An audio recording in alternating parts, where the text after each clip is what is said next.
ابھی میں نے اپنے ایک ہاتھ سے اتارنا چاہا ہی تھا کہ سرنگا بجلی جیسی سرعت سے اٹھ گیا اور اس نے میرا بازو زور سے پکڑ لیا. کیا غضب کرتے ہو جابر؟ سرنگا گرجنے لگا. شاید تمہارا ذہنی توازن بھی گڑ گیا ہے. بدبخت، اگر یہ کھوپڑی تمہارے گلے سے اتر گئی تو کچھ باقی نہ رہے گا. تم سمجھتے کیوں نہیں؟ یہ لڑکی توشا کا انجام دیکھ چکی ہے. اب غالباً شوالا اسے اپنی سزا معاف کرانے کے لیے یہ اس کی خدمت میں جاراکاکا کی کھوپڑی تحفے کے طور پر پیش کرنا چاہتی ہے. تم کیسا زبردست خطرہ مول لے رہے ہو. بڑے نادان ہو. سرنگا کے مخل ہونے پر میں بہت تل ملایا. اس وقت کوئی اور ہوتا تو میں اس کا خاتمہ کر کے اپنے جسم کی آگ بجھا لیتا، مگر سرنگا پر میرا ہاتھ نہیں اٹھ سکتا تھا. سرنگا نے میرے بال نوچنے شروع کر دیے تھے تاکہ میں اپنے بہکتے ہوئے خیالات کا رخ موڑ سکوں. وہ اپنے مقصد میں کامیاب ہو گیا. حالانکہ مجھے یقین نہیں تھا کہ نیری اتنی ذہین ہو سکتی ہے. میں نے ندامت سے گردن جھکا لی. سرنگا فلسفیانہ انداز میں مجھے نصیحتیں کرتا رہا. رات گزرتی گئی. نیری ابھی تک جاگ رہی تھی. مجھے اب نیند آنے لگی تھی، لیکن نیری کی شب بیداری میں سونا خطرے کا سبب بن سکتا تھا. مگر میں کب تک جاگتا رہتا. آخر میری آنکھ لگ گئی. اس وقت کھلی جب نیری میرے گلے میں جھکی ہوئی بہت آہستگی سے ہار نکالنے کی کوشش میں مصروف تھی. میں تیز سے اٹھا. نیری مجھے اچانک اٹھتا دیکھ کر جھونپڑی کے دروازے تک بھاگی. سرنگا کا گمان سچ نکلا. میں نے طے کر لیا کہ مجھے اس کا کام تمام کر دینا چاہیے. یہ کام بہت سخت تھا، میرے جیسے شخص کے لیے تقریباً ناممکن تھا، لیکن نیری کی بے وفائی، حبشیوں کے خلاف نفرت نے مجھے انتقام لینے پر مجبور کر دیا. میں نے مصمم عزم کر لیا کہ نیری کو ہمیشہ کے لیے سلا کر اپنی زندگی کا چراغ جلاؤں. میں اٹھا، بلا کی طرح اس کی طرف لپکا، لیکن اسی وقت ایک تیز آواز سے جھونپڑی کا دروازہ کھلا جیسے کسی نے زور سے اسے دھکا دیا ہو. اس کے بعد جو کچھ ہوا اس کا ذکر نہ کیا جائے تو بہتر ہے. متصرا یہ کہ کسی آدمی کے بجائے کرکٹ کی گیند کے برابر ایک روشن گولا فضا میں تیرتا ہوا اندر داخل ہو کر اوپر فضا میں معلق ہو گیا. نیری وہ پرسرار گولا دیکھ کر ہذیانی انداز میں چیختی چلاتی ہوئی ایک طرف ہٹی، لیکن روشن و متحرک گولے نے پھر اس کی طرف رخ کر لیا. نیری کا برہنہ بدن گولے سے ٹکرایا اور دیکھتے ہی دیکھتے دہتے شعلوں کی زد میں آ گیا. ایک ہی لمحے میں راکھ بھی ہو گیا. اسے توشا کی طرح نہ پھڑپڑانے کی اجازت ملی، نہ آہو بکا کی. وہ شوالا، اقابلا یا جاراکاکا پتہ نہیں کس کے طلسم کا نشانہ بن گئی. حیرت کی بات یہ ہے کہ آگ کے شعلے نے نہ تو خشک گھاس کو جلایا جو زمین پر پڑی تھی، اور نہ ہی جھونپڑی کو کوئی نقصان پہنچا. اور دوسری تعجب خیز بات یہ ہے کہ اس ہنگامے میں سریتا اور سرنگا کی آنکھ تک نہ کھلی. حالانکہ سرنگا عموماً جاگتا رہتا تھا. وہ ایک مضبوط اعصاب کا شخص تھا، جس کا مطلب میں نے یہ رائے قائم کی تھی کہ وہ سوتا نہیں ہے. تاریخ براعظم کے ان کرشموں نے اسے بھی سلا دیا تھا. جب نیری کا جلا ہوا بدن راکھ کا ڈھیر بن گیا تو میں نے سرنگا کو جگانا چاہا، مگر اس کے بجائے سریتا خود بہت انگڑائی لے کر اٹھ کھڑی ہوئی. میں نے اسے مخاطب کیا. سریتا کیا بات ہے، تمہاری آنکھ کیسے کھل گئی؟ سریتا میرے سوال کا جواب دینے کی بجائے آہستہ سے اٹھی اور سرنگا کو پھلانگ کر دروازے کی جانب بڑھی. میرا خیال تھا کہ وہ کسی ضرورت سے بیدار ہوئی ہے، لیکن اس کے چلنے کا انداز عجیب تھا. وہ میرے قریب سے کترا کر نکل گئی. میں نے اسے دوبارہ مخاطب کیا. سریتا، رات کے وقت تمہارا تنہا باہر جانا مناسب نہیں ہے. سرنگا کو بیدار کر لو. اس بار بھی سریتا نے کوئی جواب نہیں دیا. مجھے اس سے اس رویے کی توقع نہیں تھی. اچانک مجھے خیال ہے کہ کہیں وہ بھی اس وقت کسی طلسمی عمل کا شکار تو نہیں ہے.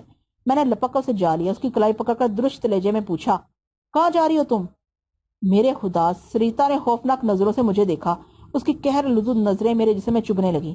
میں اس کی کلائی پر اپنی گرفت اور مضبوط کر لی. سرنگا کو آواز دینا چاہیے، لیکن اس سے بیشتر ہی اس دھان پھان سی نازک شرمیلی لڑکی نے ایک جھٹکے سے اپنی کلائی چھڑا لی. میں تصور بھی نہیں کر سکتا تھا کہ اس کے دبلے دبلے ہاتھوں میں اس قدر طاقت ہوگی. اس کا کلائی چھڑانے کا انداز دیکھ کر میں گھبرا کر 2 قدم پیچھے ہٹ گیا. سریتا مشینی انداز میں گھومی، پھر وہ تیز قدم اٹھاتی ہوئی دروازہ کھول کر باہر نکل گئی. میں نے بھی اس کی پیروی میں دروازے سے باہر جانا چاہا، لیکن پہرے دار حبشیوں نے اپنے نیزوں سے میرا راستہ روک دیا. میری عقل خبت تھی. ہوش ذرا ٹھکانے آئے تو میں نے سرنگا کو جھنجھوڑنا شروع کر دیا. وہ بچھڑ کر اٹھا، تعجب سے پوچھنے لگا، جابر کیا بات ہے؟ کیا پھر کوئی واقعہ پیش آیا ہے؟ جلدی اٹھو سرنگا، سریتا چلی گئی ہے. سریتا چلے گی؟ کہاں؟ سرنگا نے تیز سے نظریں گھما کر ادھر ادھر دیکھا، پھر چیتے کی طرح اچھل کر کھڑا ہو گیا. کہاں گئی سریتا؟ مجھے نہیں معلوم. میں نے اسے روکا تھا، لیکن کیا؟ میں نے پہلی بار سرنگا کو خواص باہتا دیکھا. وہ مجھ پر برہم ہو گیا. اس نے میری گردن جکڑ لی. میں نے کوئی مزاحمت نہیں کی، اس لیے کہ اس کا یہ اضطراب اور جنون قطعی فطری تھا. اس نے جلد ہی مجھے چھوڑ دیا. کہنے لگا، تم نے اسے جانے کیسے دیا؟ تم ایک لڑکی کو نہ روک سکے؟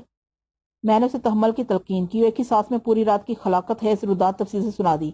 وہ کچھ پاگل سا ہو گیا، لیکن اس کی یہ کیفیت عارضی تھی. اس نے جلد ہی سر جھٹک کر اپنے بیلگام دل و دماغ کو قابو کیا. اس کے بعد وہ پھر سے ایک پرانا ٹھنڈا پرسرار تجربہ کار بوڑھا گدھ ہو گیا. اندھیرے میں اس کی آنکھیں چمک رہی تھیں. جابر، سریتا کو اغوا کر کے ان حبشیوں نے اچھا نہیں کیا، بہت برا کیا ہے. انہیں سریتا کو واپس کرنا ہوگا. میں نے اس کی بات پر ایک ہذیانی کہکا لگایا. تم کہاں تک جاؤ گے؟ ان طلسمی چکروں سے کب تک بچو گے؟ یہ تو بہت پہلے ہونا تھا. سرنگا کے ہونٹوں پر ایک خوفناک مسکراہٹ ابھر آئی. اس نے پھرتی سے جیب میں ہاتھ ڈال کر اپنی مورتی نکالی جو میں متعدد بار دیکھ چکا تھا. پھر اسے کچھ بنانا شروع کر دیا. میں نے پھر ایک کہکا لگایا، لیکن وہ میرے ہذیان سے بے پرواہ مورتی سامنے رکھے اناپ شناپ کچھ کہتا رہا. پھر وہ گھٹنوں کے بال زمین پر جھک گیا. اس کی آواز بتدریج تیز ہونے لگی. کسی مجنوں کسی کیفیت ہوگی. میرا خیال تھا کہ سریتا کے جانے سے اس کے دماغ پر برا اثر پڑا ہے، لیکن مجھے کچھ ایسا محسوس ہوا کہ مورتی اپنا حجم بڑھا رہی ہے. میں نے غور سے اس کی طرف دیکھنا شروع کیا. سرنگا تیز سے کچھ پڑھ رہا تھا. میرا خون شریانہ میں منجمد سا ہونے لگا. میں نے دیکھا کہ پتھر کی اس مورتی نے ایک جیتی جاگتی ہندوستانی عورت کی شکل اختیار کر لی ہے. وہ کوئی دیوی تھی. جھونپڑی کے سناٹے میں ایک شیریں آواز ابھری. یہ اسی پرسرار عورت کی آواز تھی. اس نے سرنگا کو مخاطب کر کے کچھ کہا. میری سمجھ میں کچھ نہیں آیا. سرنگا پردے عقیدہ سے عورت کے قدموں پر اپنی آنکھیں اور گال رگڑنے لگا اور آنسو بہاتا ہوا گڑگڑانے لگا. یہ بڑا ناقابل یقین سا پرسرار منظر تھا. سرنگا نے عاجزی سے اور عورت نے پرسکون لہجے میں کچھ باتیں کی. میں ان کی زبان سے ناواقف تھا. جب سریتا اور سرنگا کے نام درمیان میں آتے تو میں کچھ سمجھ جاتا کہ بات انہی کی متعلق ہو رہی ہے. سرنگا کا یہ عمل کوئی 2 منٹ سے زیادہ دیر تک جاری نہ رہ سکا. جب اس نے عورت کے پیر چھوئے تو اس نے اپنا ہاتھ اوپر اٹھایا اور غائب ہو گئی. اب وہاں وہی چھوٹی سی مورتی تھی. سرنگا تھا. سرنگا نے احتیاط سے موتی جیب میں رکھی فخر سے میرے پاس آیا. حیران ہو سیدی جابر؟ میں خاموش رہا تو کہنے لگا سرنگا تنہا نہیں ہے. میں نے گھور کر اس کی طرف دیکھا. اس نے میرے کاندھے پر ہاتھ رکھ کر حکمیہ انداز میں کہا ایک ہاتھ سے میرا ہاتھ پکڑ لو اور دوسرے ہاتھ سے جاراکاکا کی کھوپڑی تھام لو اور مجھے اس غار تک لے چلو. سرنگا، میری زبان میں لکنت آ گئی. آؤ آؤ عزیزم جابر، ابھی تم نے دیکھا ہی کیا ہے. سرنگا میں کہتا ہوں اب تمہارا وہاں جانا بے سود ہوگا. میں نے اس وحشت زدہ شخص کو سمجھاتے ہوئے کہا. میں نے اس گلبدن زسلین کو اپنی نظروں کے سامنے راکھ کے ڈھیر میں تبدیل ہوتے دیکھا تھا. میری ہدایت پر عمل کرو عزیزم جابر. ایک ہاتھ سے میرا ہاتھ تھام لو اور دوسرا ہاتھ جاراکاکا کی کھوپڑی پر جما لو. ہمارا اس غار تک پہنچنا ضروری ہے جہاں تم زسلین سے ملے تھے. سرنگا نے حکمیہ انداز میں کہا. لیکن سرنگا، میری آواز میں لکنت آ گئی. دیر مت کرو عزیزم جابر، گھبراؤ نہیں. میں نے تم سے کہا نہیں کہ میں تنہا نہیں ہوں. ہم یہاں کب تک پڑے رہیں گے؟ اب سریتا بھی غائب ہوگی. فلورا تمہارے سامنے بے ہوش پڑی ہے. انہوں نے ایک ایک کر کے ہمارے ساتھیوں کو ختم کر دیا. ڈاکٹر جواد ابھی تک بیمار ہے. کیا تم یوں ہی ہاتھ پر ہاتھ دھرے یہاں بیٹھے رہنا چاہتے ہو؟ کیا ہمیں کوئی حرکت نہیں کرنی چاہیے؟ کیا ہم وحشیوں کے ظلم و ستم کا اس طرح نشانہ بنتے رہیں؟ سرنگا، سریتا چلی گئی ہے تو تم اس طرح کی باتیں کرنے لگے ہو. حرکت کی ابتدا میں نے کی تھی تو تم اس کو میرا ساتھ نہیں دے رہے تھے. مجھے پرسکون رہنے کی تلقین کر رہے تھے. فلورا اور سریتا میں اتنا فرق ہے کہ سریتا کی گمشدگی سے تمہارے سرد خون میں ابال آ گیا. کیا تم سمجھتے ہو کہ ہماری کوئی کوشش کامیاب ہوگی؟ جادو، پرسرار واقعات، چاروں طرف سمندر، یہ اجنبی چہرے، یہ طلسمی ماحول اور ہماری ناتوانی. خاموشی اور سکون سے موت کے منتظر رہو. اب مفر کی کوئی صورت نہیں. میں نے زہر خون سے کہا. یہاں تم کسی طرح کامیاب نہیں ہو سکتے. کیوں الجھن میں پڑے ہو؟ زسلی نے کہا تھا کہ آج تک کوئی اجنبی اس جزیرے سے واپس نہیں گیا. بس موت ہی ہمیں ان مسائل سے نجات دلا سکتی ہے. جابر، کچھ سمجھنے کی کوشش کرو. اب کیفیت وہ نہیں ہے جو پہلے تھی. تم نے غار کا پتہ چلا لیا ہے اور جاراکاکا کی مقدس کھوپڑی حاصل کر لیا. میں نے اپنی دیوی سے رابطہ قائم کر لیا ہے. عزیزم، یہ وقت تلخ باتیں کر کے گوانے کا نہیں. ہمیں متحد ہو کر کچھ کرنا چاہیے. زندگی رہی تو تم مجھے بہت سے تانے دے لینا. سرنگا کے لہجے میں شکستگی اور اضملال تھا. فلورا یہاں اس طرح تنہا پڑی رہے گی. اب اس کے پاس توشہ اور نیری بھی نہیں ہے.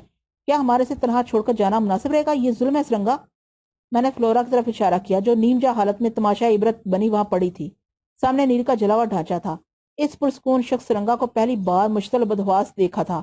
اس کے وہم و گمان میں بھی یہ بات نہیں تھی کہ مکروہ چہرے والے حبشی سریتا کے ساتھ بھی فلورا والا واقعہ دہرائیں گے. سرنگا بڑے اطمینان سے کہا کرتا تھا کہ وہ سریتا پر ہاتھ نہیں ڈال سکیں گے. اس کا یہ اعتماد کسی قدر بجا بھی تھا کیونکہ میں نے ابھی پتھر کی چھوٹی مورتی کو ایک ہندی عورت کی شکل میں نمودار ہو کر سرنگا سے کچھ باتیں کر کے غائب ہوتے دیکھا تھا. عورت کے غائب ہو جانے کے بعد سرنگا کے چہرے پر اطمینان سے نظر آیا تھا. میرے لیے اس کی شخصیت پہلے ہی پرسرار تھی اب اور اس نے متاثر کر لیا تھا. لیکن میں ان بے طرفے، انوکھے اور ناقابل یقین واقعات سے کچھ ایسا دل برداشتہ ہو گیا تھا کہ اب زندہ رہنے اور آزاد ہو جانے کی موہوم سی امید بھی ختم ہو گئی تھی. سرنگا کے اصرار پر میں نیم دلی سے اٹھا اور باہر جھانک کر دیکھا.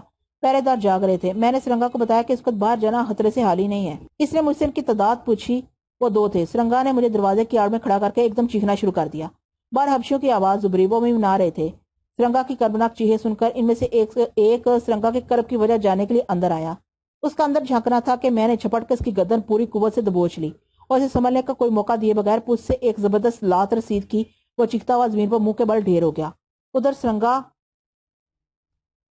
سرنگا نے نوجوانوں کسی پھرتی سے نیزہ چھین کر اسے بلند کیا اور وحشیانہ انداز میں اس کی پشت میں گھونپ دیا. اس عرصے میں دوسرا پہرے دار اپنے ساتھی کی آواز سن کر اندر آ گیا تھا. آتے ہی اس نے سرنگا پر نیزہ تان لیا. پھر سرنگا کا کام تمام ہونے ہی والا تھا کہ میں سامنے آ گیا. میرے گلے میں جاراکاکا کی کھوپڑی لٹکی ہوئی تھی. اسے دیکھ کر حبشی پہرے دار کے جسم میں رش پیدا ہوا. بس اسی ایک لمحے کی رعایت میں نے اس پر سامنے سے حملہ کر دیا. وہ زمین پر آ گرا. اس نے کوئی مزاحمت نہیں کی. جب سرنگا نے نیزہ اٹھا کر مجھے علیحدہ کر کے اس کے جسم میں پیوست کرنے کا ارادہ کیا تو میں نے اس کا ہاتھ روک دیا. دوسرے پہرے دار کا سانس خود بخود بند ہو گیا تھا. گردن ڈھلک گئی تھی۔ اب ہم دونوں کے ہاتھوں میں نیزے تھے اور ہمارے راستے میں کوئی رکاوٹ نہیں تھی۔ میں نے ایک الوداعی نظر فلورا پر ڈالی اور ہم دونوں تیز سے جھونپڑی سے باہر نکل آئے۔ سرنگا کا ایک ہاتھ میرے ہاتھ میں تھا، ہم جنگل کی سمت پہ تحاشا بھاگ رہے تھے۔ اونچے نیچے راستوں پر کئی جگہ ہمیں ٹھوکر لگی، لیکن ہم چوٹوں ٹھوکروں کی پرواہ کیے بغیر آگے بڑھتے گئے۔ میں سوچ رہا تھا کہ یہ سرنگا کی دیوانگی ہے، شاید اسے اس علاقے کی سیرت کا پوری طرح علم نہیں ہے۔ زندگی کے لیے جدوجہد بسود ہے، موت ہمیں یہاں کھینچ لائی ہے، مگر سرنگا کی چال میں اب بھی عزم تھا۔ زندگی کی ایک مہم سی امید انسان کے دل سے کبھی نہیں جاتی، بس وہ ایک ہلکی سی کرن ہی تھی کہ شاید کوئی معجزہ رونما ہو جائے، اس جدوجہد سے کوئی نتیجہ نکلے۔ یہی امید ہمیں آگے لے جا رہی تھی۔ افریقہ کے اس تاریک علاقے میں جب مہذب دنیا کے لوگ روشنی اور رنگینوں میں زندگی کے گیت گا رہے ہوں گے، ہم سیاہ رات اس ہولناک ویرانے میں موت و زندگی کی کشمکش سے دوچار تھے۔ نہ جانے ہمارے اعضاء ہمارے بارے میں کیا سوچ رہے ہوں گے، کیا کر رہے ہوں گے۔ رات گزرنے سے پہلے غار کی تلاش ناممکن ہے۔ آگے بڑھتے تو کسی درخت سے سر ٹکرا جاتا تھا، پھونک پھونک کر اور ٹٹول کر قدم بڑھاتے تھے تو دم گھٹنے لگتا تھا۔ ایک جگہ کسی درخت سے ٹکرانے پر ہماری ہلکی سی چیخ نکلی اور جسموں کی ذرا سی آہٹ ہوئی تو سارا جنگل جاگ گیا۔ عجیب خوفناک قسم کی آوازیں چار سمت گونجنے لگی۔ ہمیں معلوم ہوا کہ جنگل میں درندوں کی کس قدر کثرت ہے۔ پھر آگے بڑھنے کی بجائے ہم نے واپس جانے کو ترجیح دی۔ ابھی جنگل کی ابتدا تھی، ہم ذرا سی جدوجہد کے بعد واپس ہو سکتے تھے۔ میں نے اپنا رخ موڑ لیا، میری پیروی میں سرنگا بھی چاروں نچار پیچھے کی جانب چلنے لگا۔ کنارے پر ہمیں تاریکی کچھ کم معلوم ہوئی۔ ہم درختوں کی پہلی کتار میں ایک ایسے درخت پر چڑھ گئے جہاں ہمیں کوئی دیکھ نہیں سکتا تھا۔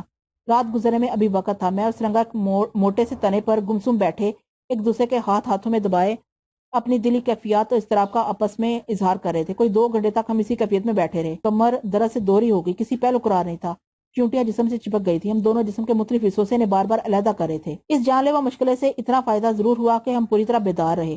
صبح قذب کے وقت ہم درخت سے اترے، اندھیرا دم توڑ رہا تھا۔ رات بھر کی تھکن سے جسم چور چور تھا، کہیں بھی بے سود گر کر گہری نیند لینے کے لیے اعضاء تڑپ رہے تھے۔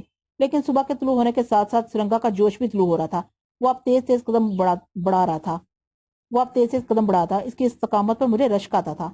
سورج طلوع ہوا تو جنگل میں طائروں کی چہکار مچ گئی اور ہم بچتے بچاتے جنگل کے اندر اپنا مطلوبہ غار تلاش کرنے لگے۔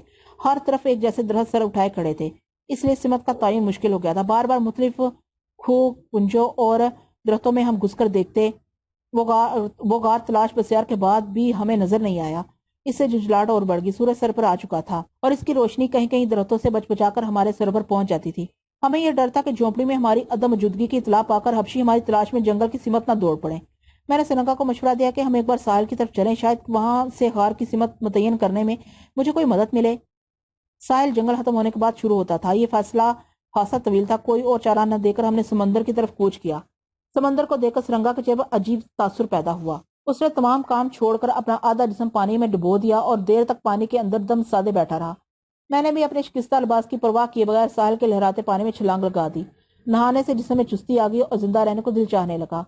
ساحل سے اندازے کے مطابق میں نے ایک طرف رخ کیا، ہم دونوں بھاگتے ہوئے پھر گھنے جنگل میں داخل ہو گئے۔ راستے میں ایک بار پھر میں نے سرنگا سے جھونپڑی میں واپس چلنے پر اصرار کیا، لیکن سرنگا نے ایک طویل تقریر کر کے مجھے خاموش کر دیا۔ غار اب بھی کہیں نظر نہیں آ رہا تھا۔ سرنگا نے جھجلا کر مجھ سے پوچھا، کچھ یاد آیا؟ آخر تمہاری یادداشت کیسی ہے عزیزی جابر؟ کیا تم راستہ تو نہیں بھول گئے؟ مجھے بخوبی یاد ہے سرنگا، وہ غار یہی جنگل کے حصے میں واقع ہے، مگر یہ سارا چکر طلسماتی ہے۔ جنگل کا یہ حصہ یکساں ہے، بے فکر ہو، مالک کار ہم اسے تلاش کر لیں گے۔ میں نے اسے دلاسا دیا، جلدی کرو سیدی، ہم جتنی جلدی وہاں پہنچ جائے اتنا ہی اچھا ہے۔ سرنگا نے جوشیلے لہجے میں کہا، مگر سرنگا میرا خیال ہے تم غلطی کر رہے ہو۔ میں نے اپنی آنکھوں سے اس تنگو تری غار کے اندر ایک عجیب اور حیرت انگیز دنیا دیکھی ہے۔ تم تنہا ان طاقتوں کا کیسے مقابلہ کرو گے؟ جابر، آنے والا وقت بتائے گا کہ سرنگا کیا کر سکتا ہے۔ کیا تم سمجھتے ہو کہ وہ سریتا کو چھوڑ دیں گے؟ سریتا ان کے لیے اتنی سیل نہ ہوگی جتنی فلورا تھی، کیونکہ سریتا سرنگا کی بیٹی ہے۔ سوچ لو، ہم جس سرزمین پر ہیں وہاں کا ہر ذرہ اپنے اندر بے شمار اسرار رکھتا ہے۔ مجھے اندازہ ہے ہم ابھی ایسے ایسے مناظر دیکھیں گے جو تصور میں بھی نہیں آ سکتے، مگر اس تاریخ بر اعظم کا قصد کرتے وقت میں نے ان باتوں پر غور کر لیا تھا عزیزم۔ سرنگا نے بزرگی سے کہا، کیا ہم یہاں سے رہا ہو جائیں گے؟ میں نے بچوں کی طرح پوچھا، جیسے سرنگا کو اس کا جواب معلوم ہو۔ سرنگا نے میری طرف دیکھا جیسے وہ میری ذہنی بلوک پر شبہ کر رہا ہو۔ میں جھمسا کیا۔ سرنگا نے کہا، جابر، کوئی انقلاب ضرور آئے گا۔ ہم اتنے آسان اجنبی ثابت نہیں ہوں گے جتنے آسان اس جزیرے پر پہلے آ چکے ہیں۔ تم مجھے صاف صاف کیوں نہیں بتاتے؟ میں نے ضد کی۔ تم یہ باتیں نہیں سمجھو گے، بس حوصلہ برقرار رکھو۔ تم اپنے عزم سے طوفانوں کو شکست دے سکتے ہو، عقل، برداشت، جرأت، جذبے کے بغیر تم کچھ نہیں کر سکتے۔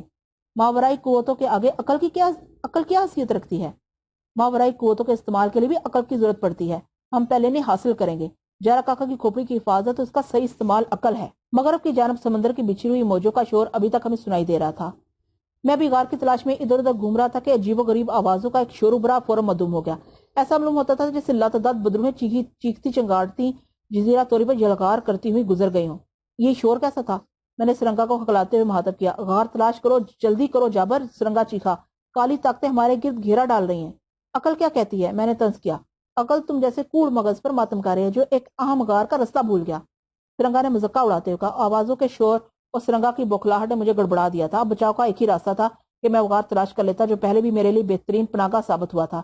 سرنگا بار بار مجھے خطرے کا احساس دلا رہا تھا۔ مجھے حیرت تھی کہ وہ شخص جو تمام راستے صبر و برداشت کا ثبوت دیتا آیا ہے وہ اچانک کیوں اس قدر بکھلانے لگا ہے؟ کیا اس کی مضبوط قوت شامہ نے کوئی خطرہ سونگھ لیا ہے؟ کیا ان رفتہ رفتہ قریب آنے والی آوازوں میں کوئی رمز پنہا ہے جس کا سرنگا کے بصیرت افروز ذہن کو عرفان ہو گیا؟ میں گھبرائے آگے بڑھ رہا تھا اور جھاڑ جھنکار کو ایک جگہ سے ہٹا رہا تھا۔ سخت خوفزدگی کے عالم میں تھا کہ ایک گرجدار نسوانی آواز ابھری۔ رک جاؤ سرنگا، آگے مت بڑھو۔